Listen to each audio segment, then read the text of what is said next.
Abdicação. Toma-me, ó noite eterna, nos teus braços e chama-me teu filho. Eu sou um rei que voluntariamente abandonei o meu trono de sonhos e cansaços.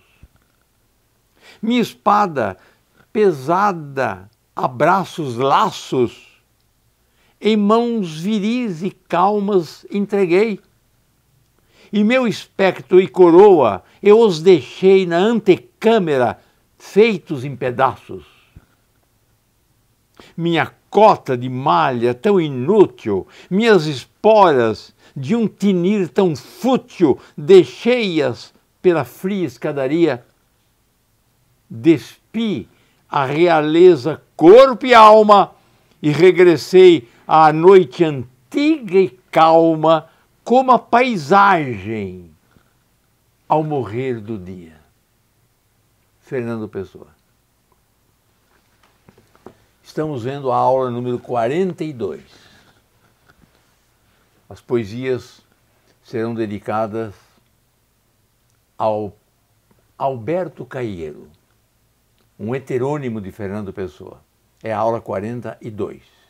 Estamos então realizando 5 aulas de Fernando Pessoa. Fernando Pessoa, o épico, Fernando Pessoa, o lírico e 3 heterônimos. Vimos já a aula passada Álvaro de Campos, esta Alberto Caieiro e, finalmente, a 5ª aula Ricardo Reis. Vamos tomar esse poema que eu agora declamei e vamos colocar no vídeo. Vamos lá ver. Toma-me, ó noite eterna, nos teus braços e chama-me teu filho. A palavra noite aparece aí 2 vezes, né? Noite, quer dizer, eterna, noite cósmica. Ele está pedindo que a noite o tome nos teus braços, nos braços da noite, nos seus braços. A noite, lá na última estrofe, observa, ela é calma e antiga. É noite antiga e calma. É uma noite protetora. Observa, despi a realeza corpo e alma e regressei à noite. Se ele regressou, ele estava à noite. E essa noite significa paz, em harmonia com o mundo. Agora ele pede novamente um regresso à noite. E observe como a paisagem ao morrer do dia. Assim que ele pede. Ou seja, se a noite acolhe a paisagem, também quer ser acolhido por ela.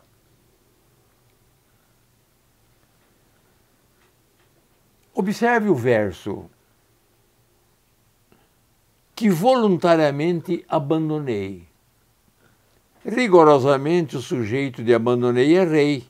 Eu sou um rei que voluntariamente abandonei. Então escreveríamos um rei que voluntariamente abandonou. Mas se ele está concordando com a ideia que é ele, eu, isso nós chamamos de silepse, uma concordância mental, espiritual, ideológica, que se faz não com a palavra escrita, mas outra que vem subentendida. Como eu tenho 3 flexões de número, gênero e pessoa, há 3 tipos de silepse, de gênero, de número e de pessoa. Machado de Assis disse, os cariocas somos pouco dados à praça pública. Os cariocas somos. Devia ser os cariocas são. Mas como ele se incluiu como carioca, concordou com a ideia. Nós. Uma silepse de pessoa. Os cariocas somos. A multidão estava na praça. Queriam ouvir o presidente da República. Queriam? a multidão, número.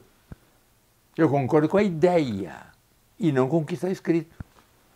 O cônjuge pediu divórcio, estava ofendida, que concorda com o gênero dela, da mulher, e não com a palavra cônjuge, que é masculina. Então, sou um rei que voluntariamente abandonei. Observe essa frase. E meu sceptro e coroa eu os deixei. Bom, sceptro é o bastão, símbolo da realeza. Sceptro e coroa eu os deixei. Pleonasmo, redundância de termos. Esse os está no lugar do objeto direto colocado anterior, sceptro e coroa. Olha que assonância bonita, vogais que se repetem. Observa, braços, laços, fria escadaria. Olha a palavra que ele coloca no texto. Ele diz palavras com um código prévio de Idade Média. Cota de malha, esporas de tinir tão fútil, coroa, sceptro, espada. Observe a noite, é personificação da noite. A noite, quer dizer, conversa com a noite, dialoga com a noite.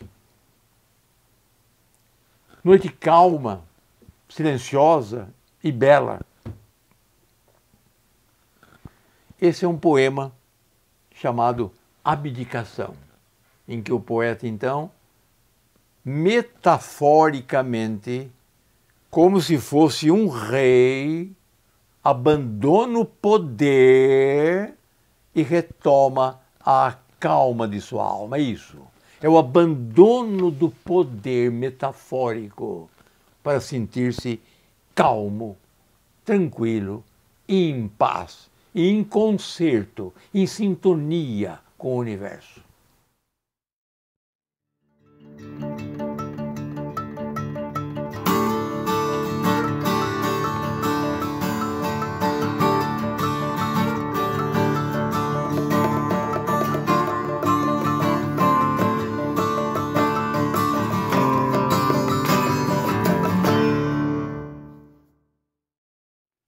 Estamos falando de Alberto Caeiro, aula número 42.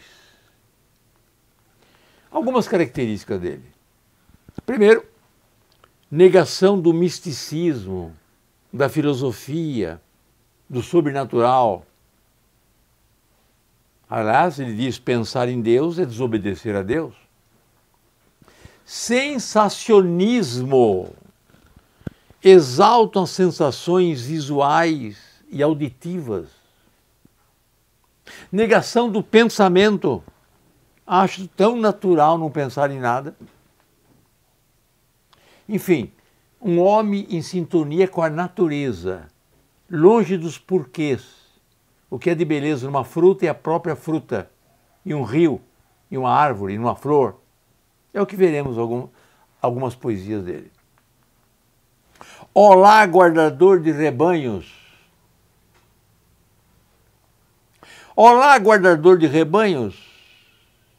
Aí à beira da estrada, que te diz o vento que passa? Que é vento e que passa, e que já passou antes, e que passará depois. E a ti, o que te diz? Muita coisa mais do que isso. Fala-me de muitas outras coisas, de memórias e de saudades, e das coisas que nunca foram. Nunca ouviste passar o vento. O vento só fala do vento. O que lhe ouviste foi mentira, e a mentira está em ti.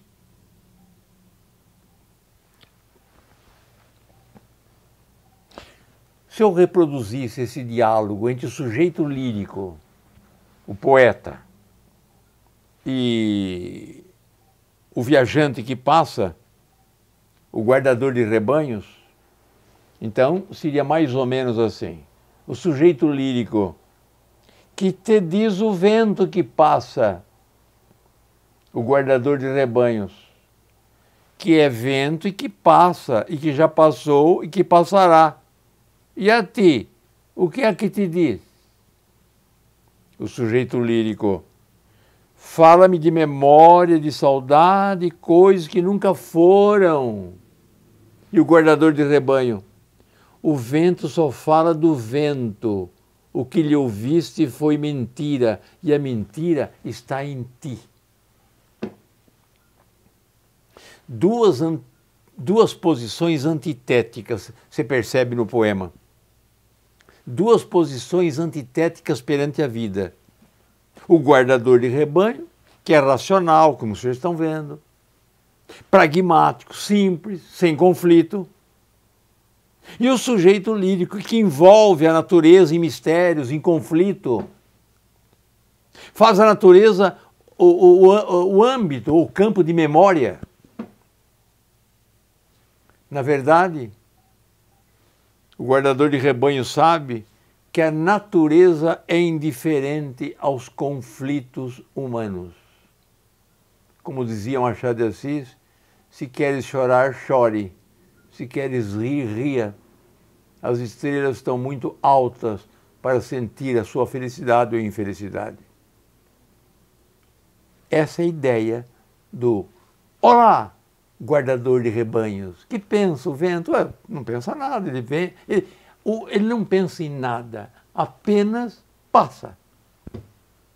Há um pleonasmo interessante no texto. Olha na segunda estrofe. E a ti, o que te diz?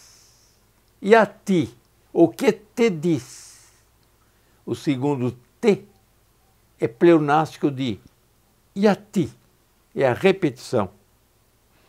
Olha uma personificação, uma prosopopeia, dar sentimento a quem não possui. Na segunda estrofe, fala-me de muitas outras coisas. O vento fala, está conversando com o vento, dialoga, personificação. Esse é, olá, o guardador de rebanhos. Querem saber o estilo de Alberto Caeiro? Ouça essa poesia, pensar em Deus é desobedecer a Deus. Resume bem o pensamento do heterônimo de Fernando Pessoa. O livro que eu estou lendo é de minha autoria. Os livros em que estão as poesias que estou lendo é de minha autoria. Por isso que até agora eu não dei crédito ao livro. É minha autoria. Pensar em Deus é desobedecer a Deus. Pensar em Deus é desobedecer a Deus. Porque Deus quis que o não conhecêssemos. Por isso, se nos não mostrou.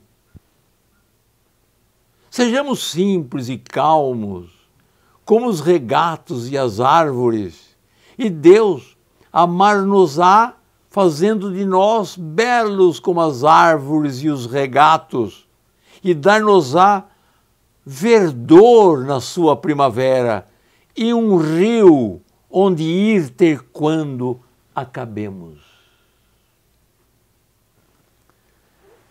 Pensar em Deus é desobedecer a Deus, está o texto no vídeo.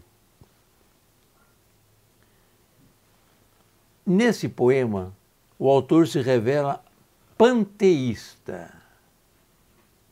Deus é o universo. Rios.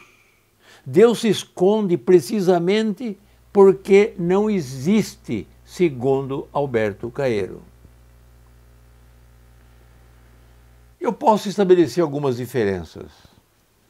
Teísmo e deísmo. Teísmo é quem acredita em Deus tal qual se vê ou se lê nas religiões muçulmanas, judaica, cristã. Um Deus que interfere nos destinos humanos. Deus que interfere no destino pessoal de alguém. Com a existência de milagres, por exemplo, ou com decisões partidas de Deus, interferindo na natureza. ateísmo. Deísmo, como Voltaire, acredita num Deus que não interfere na natureza. O mundo foi feito e obedece suas leis. A natureza, Deus perdoa sempre, mas a natureza não perdoa nunca. Jogar uma pedra para cima, nas mesmas circunstâncias, jogando outra vez, ela cai. E não existe qualquer tipo de intervenção divina na humana. Por conseguinte, não existe milagre. São os deístas. Ateísmo é aquele que sabe que Deus não existe.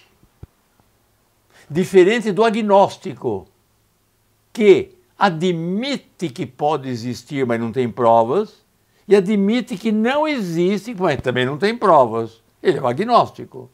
Diferente do ateu que sabe, ele sabe que Deus não existe. E o panteísmo, como Alberto Caeiro, que tudo é Deus. Sempre existiu e nunca foi criado. Rios, lagos, montanhas, mares e nós seremos deuses. Enfim, um silogismo. Vamos montar um silogismo extraído do poema de Caeiro. Todo aquele que se esconde não quer ser conhecido. Ora, Deus não se mostra aos homens. Logo, Deus não quer que os homens o conheçam. Esse é o silogismo montado.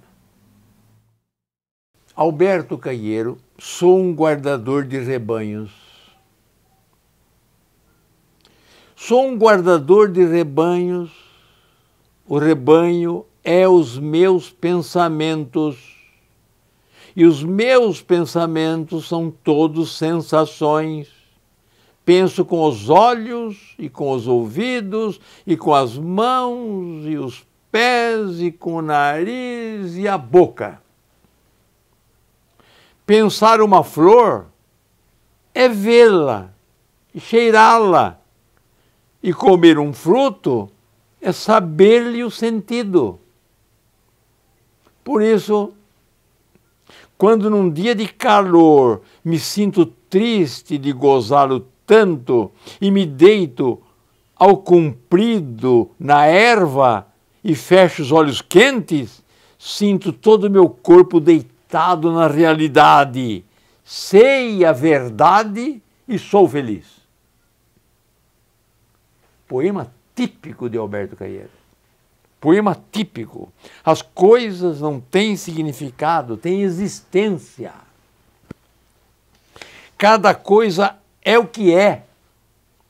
Fora a metafísica, fora o pensamento, as coisas são o que são.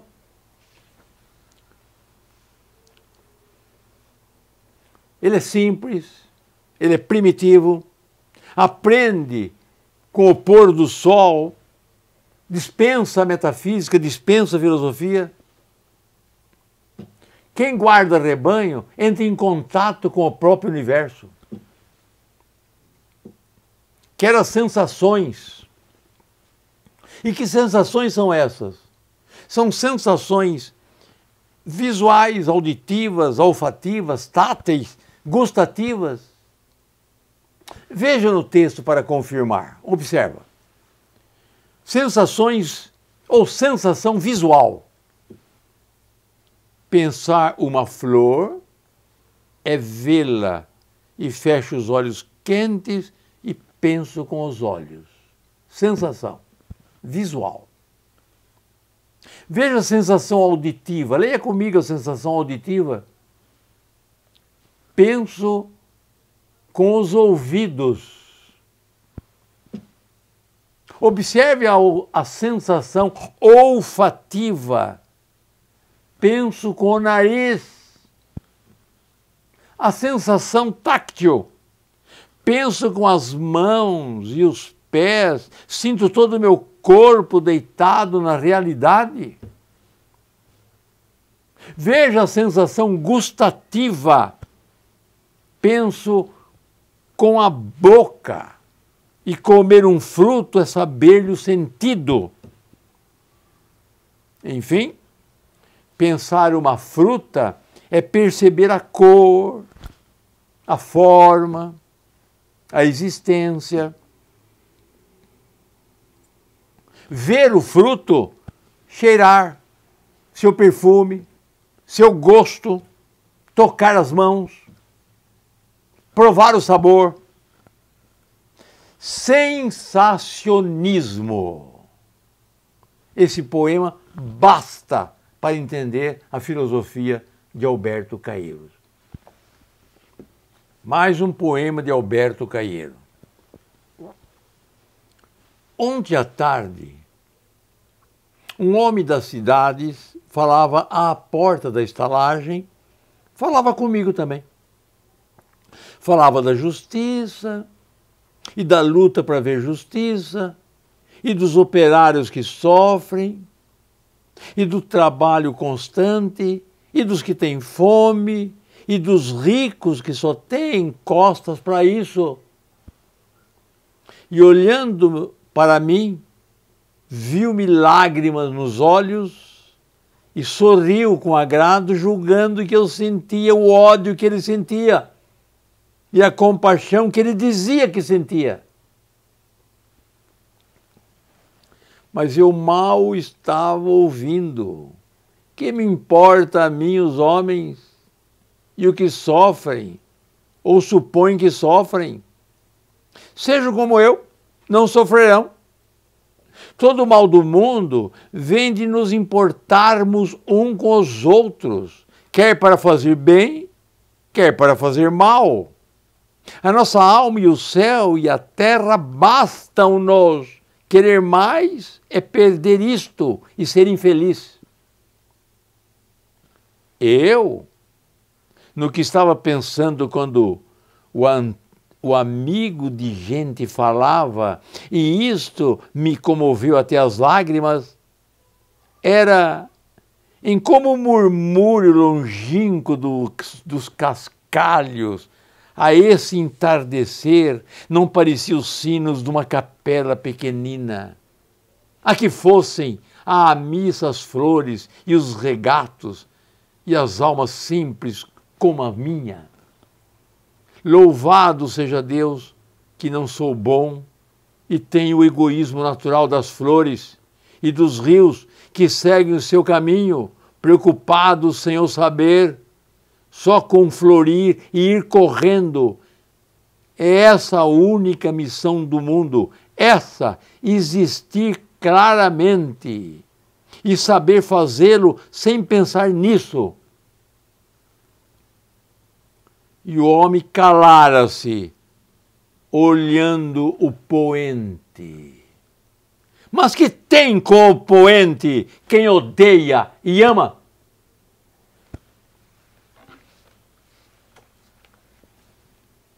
Podemos dividir esse poema em 6 partes.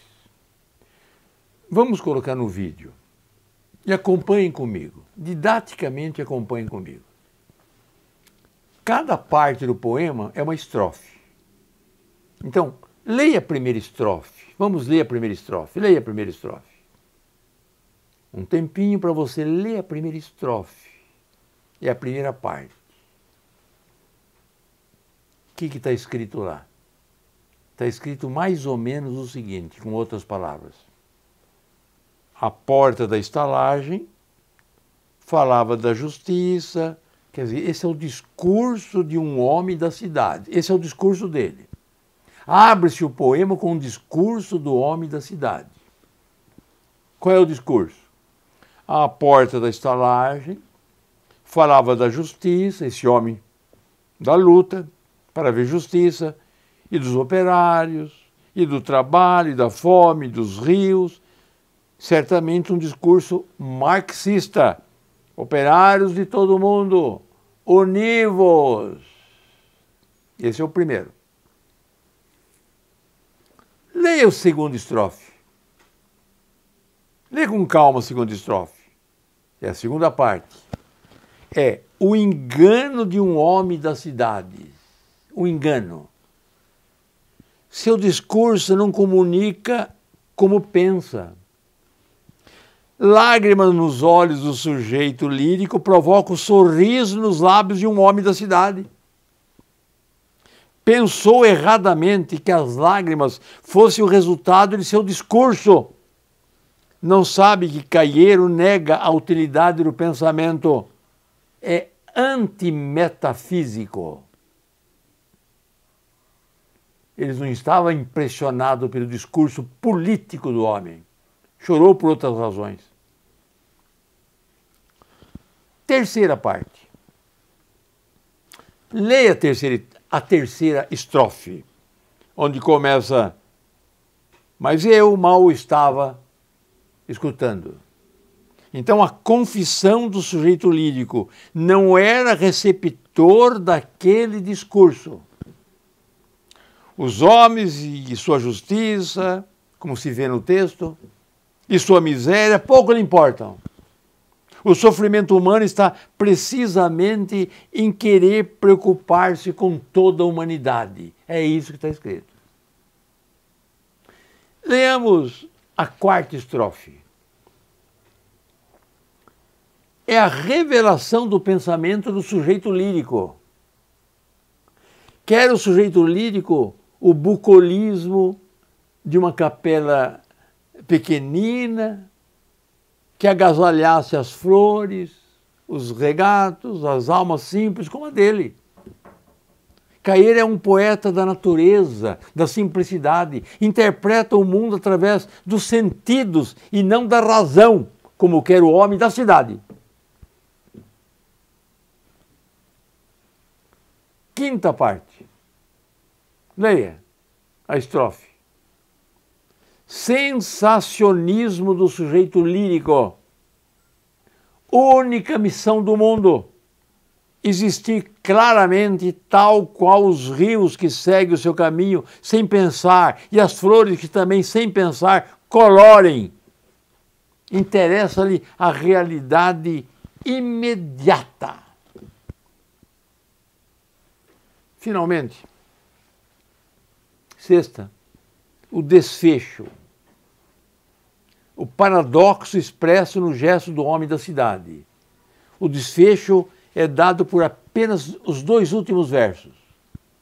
E o homem calara-se olhando o poente, mas que tem com o poente quem odeia e ama. Só isso. Olhar para o poente comove o sujeito lírico até as lágrimas, mas não comove o sujeito das cidades. Esse se comove com a injustiça do mundo, com a fome, com a miséria. Quem odeia e ama pouco tem a ver com as flores, rios e poente. Eu sou o professor Jorge Miguel, estou dando algumas aulas de literatura portuguesa e brasileira. Eu estou no YouTube. Inscrevam-se no meu canal. Vamos divulgar o idioma nacional. Quer saber o que Einstein fala sobre o idioma próprio de um povo? Do ensino da língua inglesa nos Estados Unidos, alemã na Alemanha, ou a língua portuguesa no Brasil? O domínio da linguagem? Eu estou aqui com um livro também de minha autoria, de onde eu tirei um texto de Einstein, do seu livro chamado Pensamento Político e Últimas Conclusões, Alberto Einstein, já publicado depois da teoria da relatividade, quando ele estava nos Estados Unidos. Olha uma frase dele. A educação é o que sobra quando se esquece tudo que se aprendeu na escola. Tudo é educação, o que sobra. E ele continua o pensamento: a língua não se esquece nunca quando se estuda. A língua é pensamento, é associação, é ideias, é conclusões.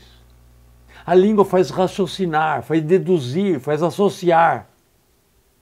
Ele compara nesse texto a uma escola que desse aula de educação física. Quer dizer, se existem 30, 40 esportes, eu preciso dar ao aluno o principal, que é o exercício físico, a preparação do corpo. Quem tem a preparação do corpo pode optar sozinho por qualquer esporte que queira, natação, futebol, vôlei, futebol de campo, de salão, tênis, ping-pong. E para o indivíduo ter o conhecimento de todas as outras matérias, química, física, biologia, matemática, história, geografia, e o que bem entenda, contabilidade, é preciso que ele tenha um conhecimento da língua nacional, que na metáfora de Einstein é aquele que está preparado fisicamente para o esporte. Quem está preparado com a língua portuguesa está preparado para o mundo, para conhecer os destinos, a ciência e os mistérios do universo. Essa é a opinião de Einstein. Ele começa o texto assim: deve predominar o ensino da linguagem ou da educação técnica em ciência. Ele não despreza a educação técnica, longe disso, mas ele fala que para eu ter conhecimento da educação técnica, há uma principal, é o domínio da linguagem. A aula de hoje ficou reservada a Fernando Pessoa, o seu heterônimo Alberto Caeiro. Deus quer, o homem sonha, a obra nasce. Deus quis que a terra fosse toda uma, que o mar unisse e já não separasse. Sagrou-te e foste desvendando a espuma. Ó mar salgado, quanto de teu sal são lágrimas de Portugal? Por te cruzarmos, quantas mães choraram, quantos filhos em vão rezaram, quantas noivas ficaram para se casar, para que fosses nosso, ó mar. Valeu a pena? Tudo vale a pena se a alma não é pequena. Triste de quem vive em casa, contente com seu lar, sem que um sonho, no ruflar das asas, faça mais ruba a brasa da lareira ao abandonar.